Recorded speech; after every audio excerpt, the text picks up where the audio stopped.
Hello friends, welcome to AH times. Friends, ఈరోజు మీ అందరికీ ఈ వీడియోలో ఇప్పుడే వచ్చినటువంటి ఒక ఫ్లాష్ ఇన్ఫర్మేషన్ అప్డేట్ గురించి చెప్పడానికే ఈ యొక్క వీడియోని అయితే చేయడం అయితే జరుగుతుందండి.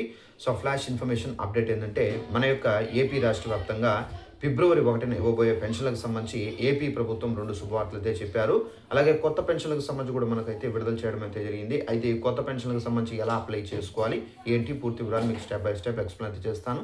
ఈ వీడియో మీకు నచ్చినట్టయితే లైక్ చేసుకొని ఛానల్ సబ్స్క్రైబ్ చేసుకున్న వారు వెంటనే ఛానల్ కూడా సబ్స్క్రైబ్ చేసుకొని ఫాలో అవుతానండి. ఇక వివరాలకు వెళ్ళినట్లయితే, మన యొక్క ఏపీ రాష్ట్ర వ్యాప్తంగా ఇప్పుడు మనకు జనవరి 1న పెన్షన్లు అయితే పంపిణీ అయితే చేసేసారు. ఇక మనకు ఫిబ్రవరి 1న అయితే పెన్షన్లు అనేది పంపిణీ అయితే చేయబోతున్నారు. ఈ ఫిబ్రవరి 1న పెన్షన్లు ఏవైతే పంపిణీ చేయబోతున్నారో ఈ పెన్షన్లకు సంబంధించి ఏపీ ప్రభుత్వం 2 శుభవార్తలు అయితే చెప్పారు. మొదటి శుభవార్త చూసుకున్నట్లయితే స్పౌస్ పెన్షన్ ఆప్షన్. ఈ స్పౌస్ పెన్షన్ ఆప్షన్ ఎందుకు ఉపయోగపడుతుంది, అలాగే ఈ స్పౌస్ పెన్షన్ ద్వారా మీరు మీ పెన్షన్లు అనేది ఎలా యూజ్ చేసుకోవాలి ఏంటనేది చూసుకున్నట్లయితే, ఎవరైతే భర్త చనిపోయి ఉంటారో భర్త చనిపోయిన పెన్షన్ భార్య పైనకైతే ట్రాన్స్ఫర్ అవుతుంది ఈ స్పౌస్ పెన్షన్ ఆప్షన్ ద్వారా.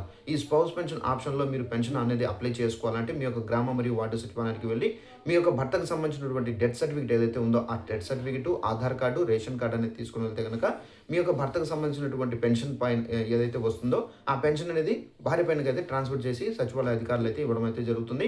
ఈ స్పౌస్ పెన్షన్ ఆప్షన్ అనేది ఎనేబుల్ చేశారు ప్రభుత్వము. సో తప్పనిసరిగా చేసుకోండి. ఇక సెకండ్ ఆప్షన్ చూసుకున్నట్లయితే, పెన్షన్దారులు ఒక ప్రదేశంలో ఉండి వేరొక ప్రదేశంలో అయితే వెళ్ళి స్థిరపడి ఉంటారు.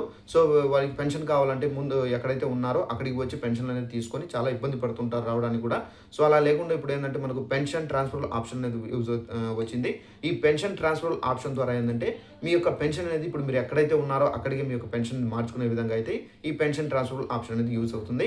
అయితే ఈ పెన్షన్ ట్రాన్స్ఫర్ ఆప్షన్ అనేది మీరు మార్చుకోవాలంటే సచివాలయాలకు వెళ్ళి, ఇప్పుడు ప్రజెంట్ మీరు ఎక్కడైతే నివసిస్తున్నారో అక్కడ ఉన్నటువంటి సచివాలయాలకు వెళ్ళి మీరు డాక్యుమెంట్స్ ఏదైతే ఉందో అడ్రస్ కానీ ప్రజెంట్ నివసిస్తున్నటువంటి అడ్రస్ అనేది ఇస్తే కనుక మీ యొక్క పెన్షన్ అనేది మారి, సో మీకు ఫిబ్రవరి 1న అయితే మీ యొక్క పెన్షన్ అనేది అక్కడికి వచ్చి అధికారులు అయితే ఇవ్వడం అయితే జరుగుతుంది. ఇక మనకు పెన్షన్దారులకు సంబంధించి కొత్త పెన్షన్లు అనేది చాలామంది వెయిట్ చేస్తున్నారు. కొత్త పెన్షన్లు మేము అప్లై చేసుకోవాలి ఏంటనేది.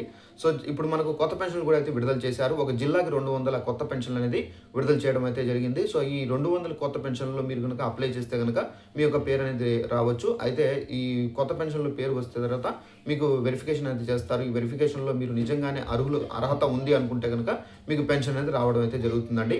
సో ఇలాంటి ఇన్ఫర్మేషన్ ఈ వీడియో నచ్చినట్లయితే లైక్ చేసుకొని ఛానల్ సబ్స్క్రైబ్ చేసుకొని ఫాలో అవుతానండి. Thanks for watching this video. All the best.